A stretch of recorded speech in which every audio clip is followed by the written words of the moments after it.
trois raisons ont amené le gouvernement malgache à la décision d'élaboration de son propre modèle national de TBI. Premièrement, nous avons été amenés à entrer en négociation avec un grand pays sur la base de son modèle de TBI qui était un TBI de type préétablissement. Cette approche de préétablissement offre déjà des protections et autres garanties dès la phase de l'établissement de l'investissement. Et donc ceci nous posait des problèmes car l'implication du caractère de libéralisation généré par ce genre de traité, avec la nécessité d'établir des listes négatives, a été aggravée par l'inexistence d'un modèle malgache national de TBI. Les négociateurs se sont heurtés à des difficultés au niveau interne pour obtenir les éléments nécessaires à l'établissement des listes négatives. Et puis au niveau de nos négociations avec l'autre partie, car les contre-propositions qui ont été avancées ont été refoulées sur la justification que le modèle national ne permet pas de tels changements. Par ailleurs, nous avons aussi eu des difficultés car les TBI de type post-établissement, donc qui prévoient des droits et protections après que les investissements aient été admis selon les lois et règlements en vigueur à Madagascar, étaient plus conformes à nos politiques nationales et sectorielles. Et par la suite aussi, nous avons été confrontés à nos premiers cas de plaintes déposées par les investisseurs étrangers sur la base des TBI que nous avons signés auparavant.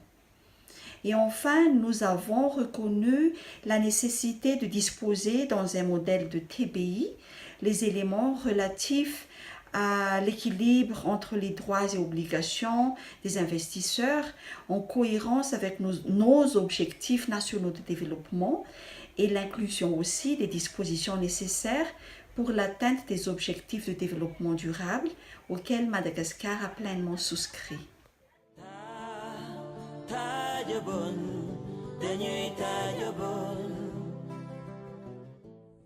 Il me semble qu'il y a trois avantages associés à l'élaboration d'un modèle national de traité d'investissement. Le premier avantage, à mon avis, est un avantage politique.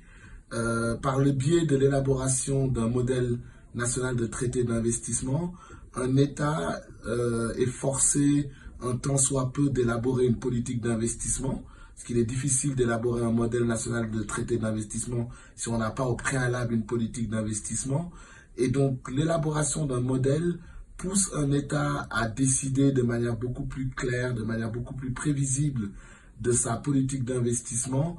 Et donc je pense qu'il y a là un avantage qu'on peut identifier quant à l'élaboration d'un modèle de traité d'investissement. Le deuxième avantage, je le qualifierais d'avantage économique.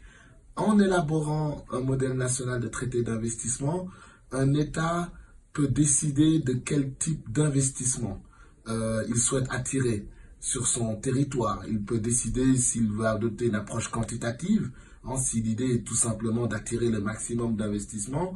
Il peut aussi décider si l'approche appropriée, adéquate, serait plutôt une approche qualitative qui consisterait à faire en sorte de n'attirer que des investissements qui contribuent au développement durable, donc des investissements responsables. Donc par l'élaboration d'un modèle national, on peut, dans le cadre de la formulation des clauses de ce modèle, viser déjà le type d'investissement qu'on va attirer pour contribuer au développement économique. Troisième avantage, je le qualifierais d'avantage juridique. L'élaboration d'un modèle national de traité d'investissement permet à un État d'être au clair sur la formulation des standards ou des règles d'investissement qu'il souhaiterait promouvoir.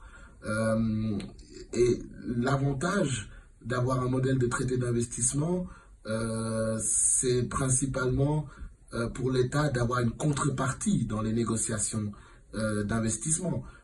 Très souvent, les pays en développement sont confrontés à cette difficulté que lorsqu'ils négocient, ils négocient que sur la base du modèle de traité d'investissement du pays exportateur de capitaux.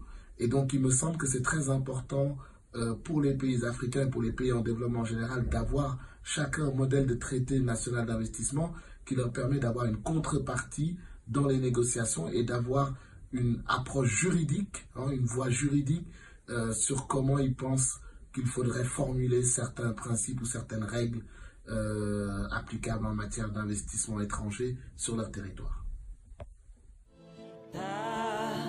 Ta jabon,